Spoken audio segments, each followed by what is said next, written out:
What up, everybody? Brando, the Weed Commando over here. Didn't think I was, I seen this story a couple days ago, and I really didn't think I was gonna bother with it. I guess it was yesterday.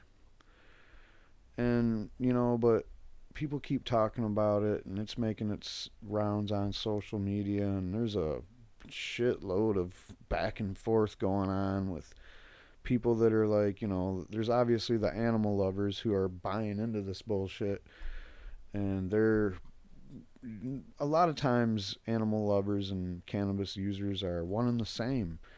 But sometimes there's these animal lovers out there who are really mean and like animals more than people, I guess. I don't know what the deal is, but they're out there in force, and I just want to squash this shit really quick. All right, guys, let's do this fast as hell. Police dogs would have to be killed if Illinois legalizes pot, one official says. Now, this is the most reckless thing I've ever heard anybody say.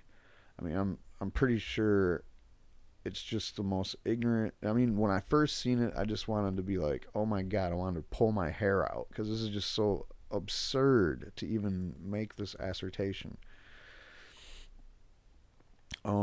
Now, when I looked into this deeper, I found out that this was Sheriff Howard Buffett that you know, basically made this statement or put this kind of thought out there that everybody else is running with. And if you know who he is Warren Buffett's son, the billionaire guy. And this guy, Howard Buffett, has recently spent a lot of money, millions of dollars, to put canine units all across Illinois. I guess he was thinking he's going to catch more weed coming through Illinois from all the legal states that are popping up around him. So I don't know what the thinking is, but let's just knock this out, all right? So they say, let's just read it. Legalizing marijuana could lead to possible euthanasia or early retirement for law enforcement canines already trained to sniff out the drug, according to Macon County officials. Chad Larner, training director of the Canine Training Academy in Macon County, went on to say in Bloomington Telegraph report that, quote, a number of dogs would likely have to be euthanized in the event that marijuana is legalized. Right away, you know who's gonna get euthanized if marijuana gets legalized? Probably your job, because I don't know how many police dogs are really gonna need to train. You know, I don't know how many trainers they're gonna need once they take weed off the list. Police dogs are trained to alert the presence of marijuana, heroin, cocaine, and other drugs. What? This is ridiculous. I was expecting bombs on there. Like, first of all, none of this is really, when you're talking about the heroin and the cocaine, I'm pretty sure over there in Macon County, in the middle of nowhere, Illinois, in general, you're not going to see too many drug dogs in all these different counties worried too much about those things. And you should be training them for bombs because there's an airport almost in every county. Maybe not every county, but there's in every major where a major city is nearby. So Macon County Sheriff Howard Buffett said law enforcement would probably have to replace all its dogs if marijuana was legalized in the Telegraph report. Because retraining them is usually impossible or impractical. Well, you just said that they were trained for marijuana, heroin, and cocaine, so they're already trained for heroin and cocaine. All you got to do is if they find marijuana, just be like, oh, well, it's not too much or whatever. You're allowed to have that, so we're okay with that. That's all you got to do. It's simple as that. Larner told newspaper that retraining the dogs would lead to extreme abuse. No, that's just not the case. Illinois is considering a vote making it the 10th state to legalize marijuana for recreational use. Consequences have been lightened recently. Up to 10 grams of possession is now a civil offense punishable by small fines, and medicinal marijuana is currently legal with a limited list of qualifying conditions set to expire in 2020. A recent poll indicated that about 66% of Illinois residents support legalization. Reaction to this statement quickly went viral and on social media and the website Reddit. Oregon faced a similar problem a few years ago when recreational marijuana was legalized. The police dogs were retired or reassigned because if they had alerted to marijuana after it became legal, the entire search could be ruled inadmissible in court, according to the Oregonian.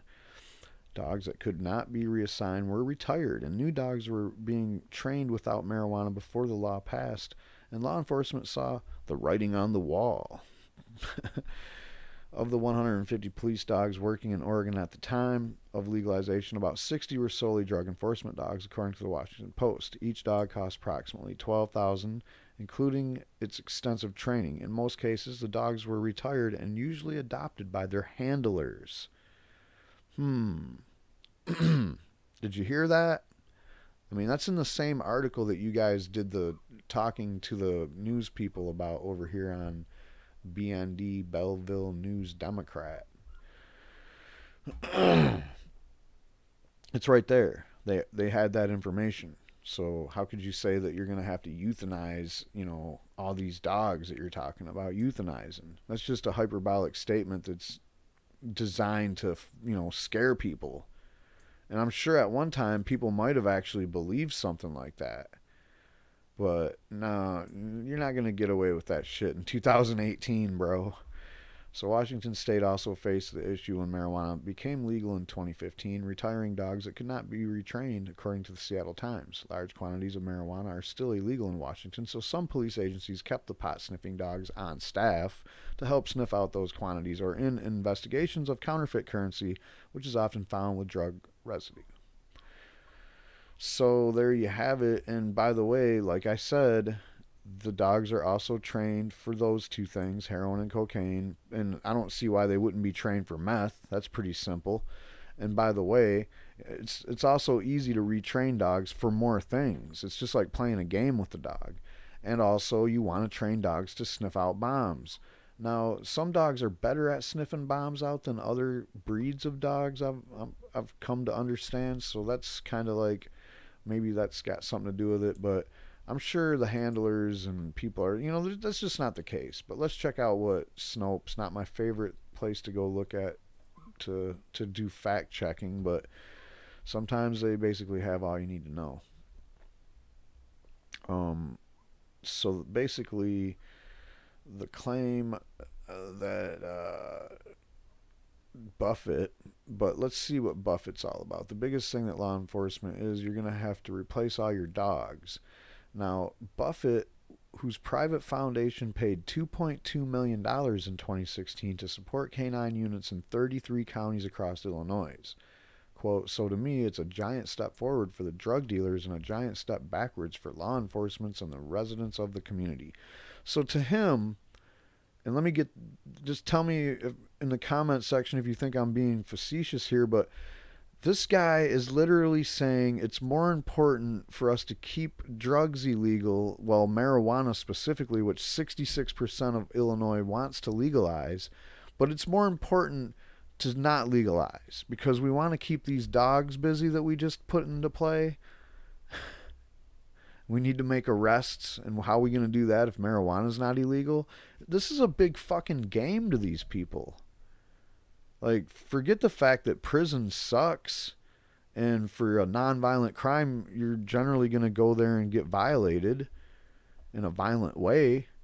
So this is just ridiculous, man. I mean, come on. You got to be kidding me. You're going to sit here and tell me that you don't want to see your $2.2 million go up in smoke because your dogs won't be able to go chase the weed guy. This is disgusting, man. Well, so this guy, he's been into law enforcement and philanthropy for a long time, and he's an opponent of marijuana legalization. Of course he is. I mean, why would he be anything but that? So the most controversial comments was about this thing where you're talking about the extreme abuse, and you have to euthanize the dog. So Snopes spoke with representatives of two major police forces in jurisdictions that have experienced the legalization of marijuana, the Denver Police Department and the Seattle Police Department, and both vigorously dispute the argument presented by Buffett and Lerner. On the claim that these animals are trained not to be social and therefore are unable to be cared for after their service, a spokesman for the Denver PD told us via email that their dogs are not trained against being social. We actually want them to be people friendly. It puts people at ease around the dogs, and this leads to more effective deployments. We have had instances where our handlers are a little too friendly with the dogs while they're at home, and this can impact effectiveness. The reason is that the dogs should see going to work as being their playtime. To them, finding drugs is the same thing as playing fetch. If they play too much at home, they slack off at work. And the notion that these dogs would have to be euthanized because they would not be social enough to find a home in retirement was equally confounding to the Seattle PD, in part because the dogs in both Seattle and Denver and elsewhere live full time with their handlers and continue to do so after their retirement.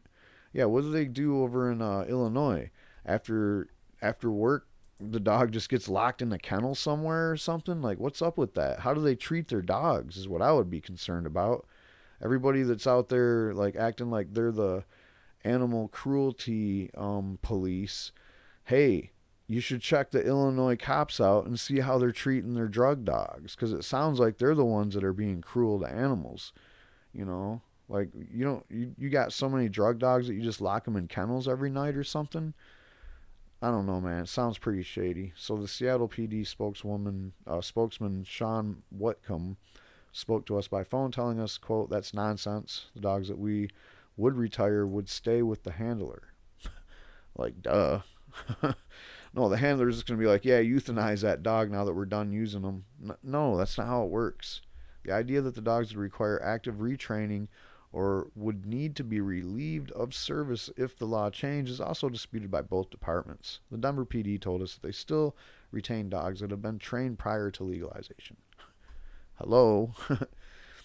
We can only speak to what we do at the Denver Police Department. We do not euthanize our dogs. We would never do that.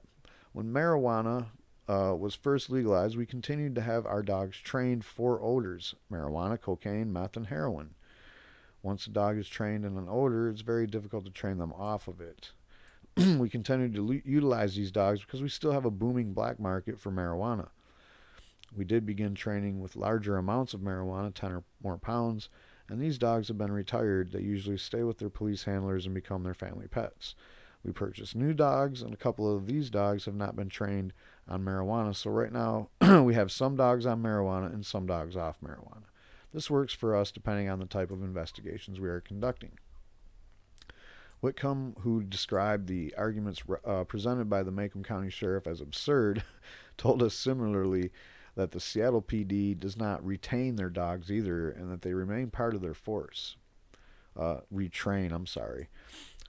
When we have transitioned from illegal marijuana to legal marijuana some years ago, we didn't turn over our canine dogs. What we did was discontinue the use of marijuana as a training aid.